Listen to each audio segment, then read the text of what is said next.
बड़ी खबर।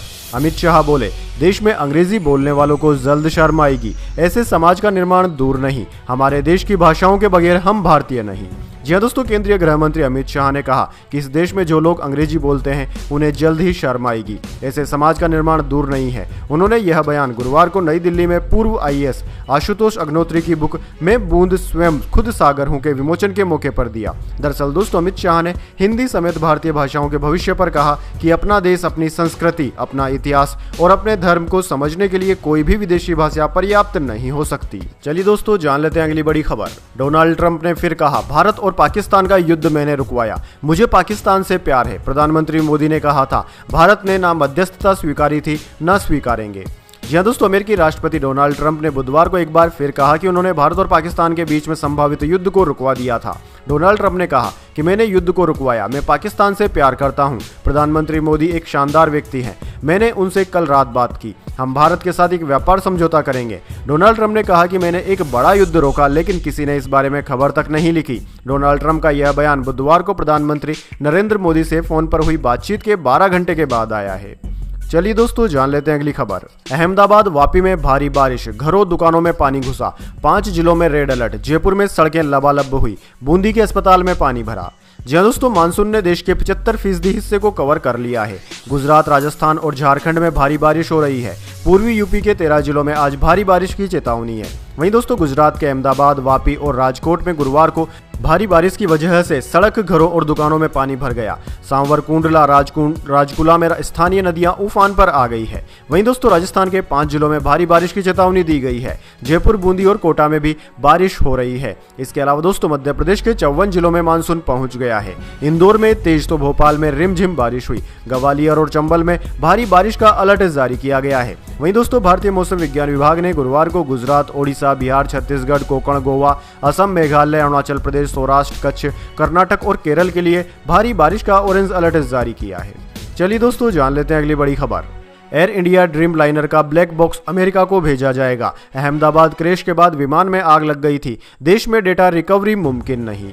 जी हाँ दोस्तों, अहमदाबाद में 12 जून को क्रैश हुए एयर इंडिया विमान का ब्लैक बॉक्स जांच के लिए अमेरिका भेजा जाएगा। क्रैश हुए बोइंग 787-8 ड्रीम लाइनर विमान का ब्लैक बॉक्स क्रैश के दिन ही रिकवर कर लिया गया था। विमान में आग लगने के बाद ब्लैक बॉक्स इतना डैमेज हो चुका है कि उससे डेटा रिकवर करना मुश्किल है, इसलिए उसे जांच के लिए अमेरिका भेजने का फैसला लिया गया है। वहीं दोस्तों, अहमदाबाद में 12 जून को लंदन जाने वाली एयर इंडिया की फ्लाइट AI 171 उड़ान भरने के तुरंत बाद ही क्रैश हो गई थी, जिसमें 241 लोगों की मौत हो गई थी, जबकि एक यात्री की जान बच गई थी। वहीं इस घटना में कुल मिलाकर 270 लोग मारे गए थे। चलिए दोस्तों, जान लेते हैं अगली खबर। अब लाडली बहनों को हर माह मिलेंगे 1500 रुपए। सीएम मोहन यादव का बड़ा ऐलान, रक्षाबंधन में 250 का अतिरिक्त तोहफा। जी हाँ दोस्तों, मध्य प्रदेश के मुख्यमंत्री मोहन यादव ने गुरुवार को लाडली बहना योजना की राशि को बढ़ाने का ऐलान किया है। अभी तक मध्य प्रदेश की लाडली बहनों को 1250 रुपए प्रति माह दिया जाता है, जिससे बढ़ाकर अब 1500 रुपए करने का ऐलान किया गया है। हालांकि लाडली बहनों को दीपावली से बढ़ी हुई राशि प्रति माह मिलेगी। चलिए दोस्तों, जान लेते हैं अगली खबर। राहुल गांधी का नया पता, लुटियंस जोन का सुनहरी बाग। 55वें जन्मदिन पर शिफ्ट हुए, अभी मां सोनिया गांधी के साथ रहते थे। जी हाँ दोस्तों, लोकसभा में विपक्ष के नेता राहुल गांधी का आज 55वां जन्मदिन है। आज ही राहुल गांधी ने सुनहरी बाग रोड में बने टाइप 8 बंगले में शिफ्ट किया। यह बंगला उन्हें लोकसभा में नेता प्रतिपक्ष होने के नाते आवंटित किया गया है। दरअसल दोस्तों, संसदीय आवास समिति ने उन्हें 5 सुनहरी बाग रोड, 7 मोतीलाल नेहरू मार्ग और 3 कृष्णा मेनन मार्ग बंगले का ऑप्शन दिया था। इनमें से राहुल ने सुनहरी बाग को चुना। चलिए दोस्तों, जान लेते हैं अगली खबर। प्रधानमंत्री नरेंद्र मोदी का 3 देशों का दौरा हुआ खत्म, भारत वापस लौटे। 5 दिन में 27,000 किमी का सफर किया। साइप्रस, कनाडा और क्रोएशिया गए थे। जी हाँ दोस्तों, प्रधानमंत्री नरेंद्र मोदी 5 दिन का विदेशी दौरा पूरा करके गुरुवार को भारत लौट आए हैं। प्रधानमंत्री सबसे पहले 15-16 जून को साइप्रस में रहे, फिर 17 जून को कनाडा पहुंचे, उसके बाद 18 जून को G7 समिट में हिस्सा लिया, फिर क्रोएशिया गए। वहीं दोस्तों, आपको बता दें, बुधवार को क्रोएशिया की राजधानी ज़ग्रेब में प्रधानमंत्री मोदी के स्वागत में मंत्र पढ़े गए और भारतीय नृत्य पेश किया गया था। इसके बाद प्रधानमंत्री मोदी भारतीय समुदाय के लोगों से भी मिले। चलिए दोस्तों, जान लेते हैं अगली खबर। देश में कोरोना से 116 मौतें, 6000 एक्टिव मामले। बीते 24 घंटे में 500 मरीज ठीक हुए, 3 लोगों की हुई मौत। जी हाँ दोस्तों, देश में कोरोना वायरस के एक्टिव केसों की संख्या घटकर 5,976 हो गई है। बीते 24 घंटे में 507 मरीज रिकवर हुए, वहीं 40 नए केस भी सामने आए हैं। इसके अलावा दोस्तों, स्वास्थ्य विभाग के अनुसार जनवरी 2025 से लेकर अब तक नए वेरिएंट से 116 मौतें हुई है। बुधवार को 3 लोगों ने जान गंवाई, दिल्ली में 2 और केरल में 1 मौत हुई। दोस्तों, केरल में सबसे ज्यादा 1309 एक्टिव मामले हैं। सबसे ज्यादा मौतें भी केरल में 37 हुई है। गुजरात में 1046 और पश्चिम बंगाल में 747 मामले सामने आए। चलिए दोस्तों, जान लेते हैं अगली खबर। दिल्ली सरकार लोगों को पानी पिलाने में हुई फेल, रास्ते से चोरी हो रहे हैं टैंकर, बूंद बूंद को तरस रहे हैं कई इलाके। जी हाँ दोस्तों, देश की राजधानी दिल्ली में गर्मियों के दौरान जल संकट की समस्या फिर से उभर आई है, जिसमें नई दिल्ली, दक्षिणी दिल्ली और बाहरी दिल्ली के कई इलाके शामिल हैं। जल बोर्ड के टैंकरों पर निर्भरता भी बढ़ गई है, लेकिन जीपीएस ट्रैकिंग के बावजूद टैंकर अपनी निर्धारित मार्ग से भटक रहे हैं, जिससे लोगों को समय पर जल आपूर्ति नहीं मिल पा रही है। सरकार ने टैंकरों में जीपीएस लगाने और उसकी निगरानी स्थानीय RWA और विधायकों को सौंपने का दावा किया था, लेकिन यह व्यवस्था प्रभावी नहीं हो पाई है। चलिए दोस्तों, जान लेते हैं अगली खबर। रूस में आई मंदी, आम लोगों के लिए हालात मुश्किल हुए। आलू प्याज 2.5 गुना तक महंगे हुए। इकोनॉमी मिनिस्टर बोले, देश मंदी के करीब है। जी हाँ दोस्तों, रूस की अर्थव्यवस्था मंदी के कगार पर खड़ी हो गई है। इकोनॉमी मिनिस्टर ने Saint Petersburg international economy forum में यह बातें कही। उन्होंने कहा कि बिजनेस और इंडस्ट्री के आंकड़े दिखा रहे हैं कि देश में मंदी आने ही वाली है। देश मंदी के बेहद करीब है, यानी कि महंगाई बढ़ रही है, आर्थिक गतिविधियां धीमी हो रही है, कारोबार कम हो रहा है और निवेश रुक रहा है। चलिए दोस्तों, जान लेते हैं अगली खबर। अमेरिका में स्टूडेंट वीजा फिर से शुरू, ट्रंप सरकार ने रखी शर्त, दिखाना होगा सोशल मीडिया अकाउंट। जी हाँ दोस्तों, अमेरिकी विदेश विभाग ने घोषणा की है कि वह विदेशी छात्रों के लिए वीजा आवेदन की प्रक्रिया फिर से शुरू करेगा। इसी के साथ विभाग ने शर्त रखी है कि आवेदकों को सरकारी समीक्षा के लिए अपने सोशल मीडिया अकाउंट्स को सार्वजनिक करना होगा। अमेरिकी विदेश विभाग ने बुधवार को बताया कि नए दिशा निर्देशों के तहत हम FM और J गैर प्रवासी वर्गों में आने वाले सभी छात्रों और एक्सचेंज विजिटर आवेदकों की व्यापक और गहन जांच करेंगे, जिसमें उनकी ऑनलाइन उपस्थिति यानी कि सोशल मीडिया गतिविधियां भी शामिल होगी। इस जांच को सुविधाजनक बनाने के लिए FM और J गैर प्रवासी वीजा के सभी आवेदकों को अपनी सभी सोशल मीडिया प्रोफाइल पर प्राइवेसी सेटिंग को सार्वजनिक करने का निर्देश दिया जाएगा। चलिए दोस्तों, जान लेते हैं अगली खबर। अब 15 दिन में वोटर ID कार्ड देगा चुनाव आयोग। नई प्रोसेस रजिस्ट्रेशन और कार्ड करेक्शन पर भी लागू, पहले 30 दिन से ज्यादा लगते थे। जी हाँ दोस्तों, अब वोटर लिस्ट में किसी भी अपडेट के लिए 15 दिनों के अंदर लोगों को अपना वोटर ID कार्ड दे दिया जाएगा। चुनाव आयोग ने बुधवार को कहा कि उसने वोटर ID कार्ड देने के लिए नई प्रक्रिया शुरू की है, जिसमें नए रजिस्ट्रेशन या मौजूदा वोटर कार्ड की जानकारी में बदलाव शामिल है। इसके अलावा वोटर्स को SMS भी मिलेंगे, जिससे उन्हें उनके कार्ड का अपडेट मिलता रहेगा। अधिकारियों ने बताया कि अभी तक मतदाताओं को मतदाता फोटो पहचान पत्र वितरित करने में 1 महीने से थोड़ा ज्यादा समय लगता है। चलिए दोस्तों, जान लेते हैं अगली खबर। पाकिस्तान में बढ़ सकती है महंगाई, लगेगी आर्थिक पाबंदियां। FATF की चौथी बार ग्रे लिस्ट में डालने की है तैयारी। जी हाँ दोस्तों, भारत में हुए पहलगाम आतंकी हमले के बाद पाकिस्तान की मुश्किलें एक बार फिर बढ़ सकती है।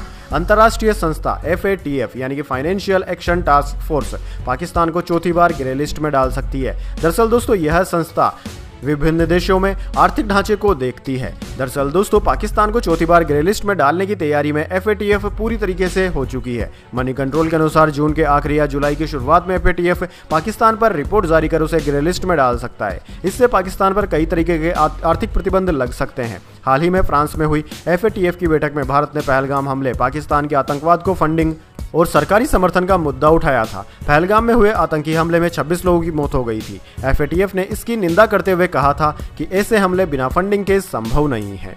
चलिए दोस्तों, जान लेते हैं अगली खबर। परिवार से निकाले गए तेज प्रताप यादव की चेतावनी, बोले चुप्पी को कमजोरी न समझो।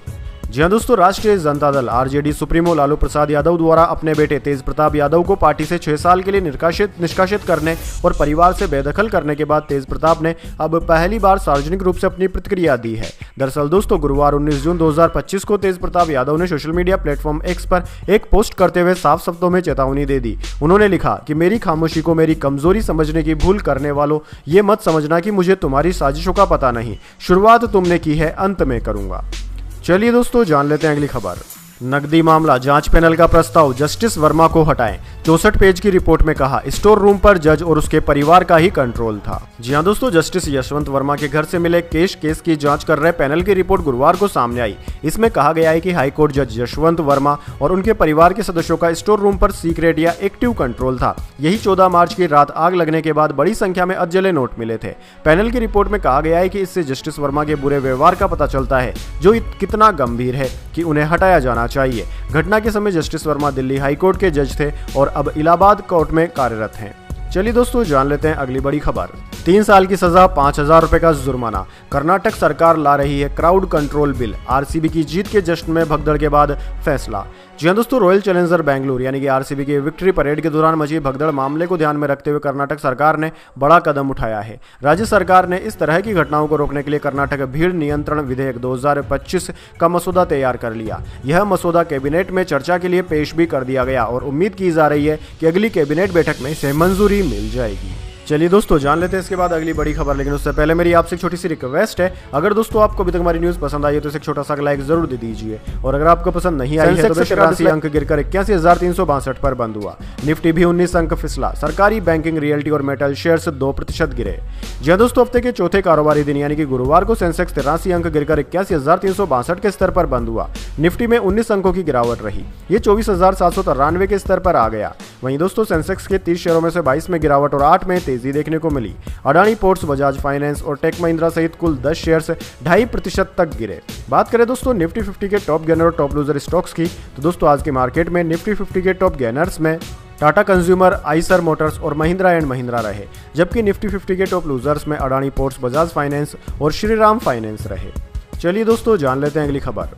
सोना 193 रुपए गिरकर 99,261 पर आया। चांदी 2,029 रुपए फिसलकर 1,07,000 रुपए प्रति किलोग्राम पर बिक रही। जी हाँ दोस्तों, सोने और चांदी के दाम में आज गिरावट देखने को मिली। Indian bullion and jeweller association के अनुसार 24 कैरेट सोने का दाम 193 रुपए गिरकर 99,261 रुपए प्रति 10 ग्राम पर आ गया। इससे पहले सोना 99,454 रुपए पर था। यह इसका ऑल टाइम हाई भी है। वहीं दोस्तों, चांदी की कीमत 2,029 रुपए गिरकर 1,07,383 रुपए प्रति किलोग्राम पर आ गई है। इससे पहले यह 1,09,412 रुपए पर बंद हुई थी। चलिए दोस्तों, जान लेते हैं अगली खबर। इजराइल बोला, खोमेनी मॉडर्न हिटलर, उन्हें जीने का हक नहीं। ईरान ने अस्पताल पर मिसाइलें दागी, 176 घायल। इजरायली हमले में 649 इजरायलियों की मौत हुई। जी दोस्तों, इजराइल ने ईरान के supreme leader Ayatollah Ali Khomeini को मॉडर्न हिटलर कहा है। इजरायली रक्षा मंत्री इजराइल कोड्स ने गुरुवार को कहा कि खोमेनी मॉडर्न हिटलर है। उनके जैसा तानाशाह को जीने का अधिकार नहीं है। उन्होंने हमेशा अपने एजेंटों के जरिए इजराइल को खत्म करना चाहा। ईरान ने आज सुबह इजराइल के 4 शहरों तेल अवीव, बिरसेवा, रमतगढ़ और होलोन पर 30 मिसाइलें दागी। इनमें से 7 मिसाइलों को इजरायली डिफेंस सिस्टम रोकने में नाकामयाब रहा। इसमें 176 लोग घायल हुए हैं। 6 लोगों की हालत गंभीर है। चलिए दोस्तों, जान लेते हैं अगली खबर। शशि थरूर बोले, कांग्रेस लीडरशिप के कुछ लोगों से मतभेद हैं, सब जानते हैं किसके बारे में कह रहा हूं। केरल उपचुनाव के बाद चर्चा करेंगे। जी दोस्तों, कांग्रेस सांसद शशि थरूर ने कहा कि पार्टी के कुछ नेताओं के साथ उनके मतभेद हैं।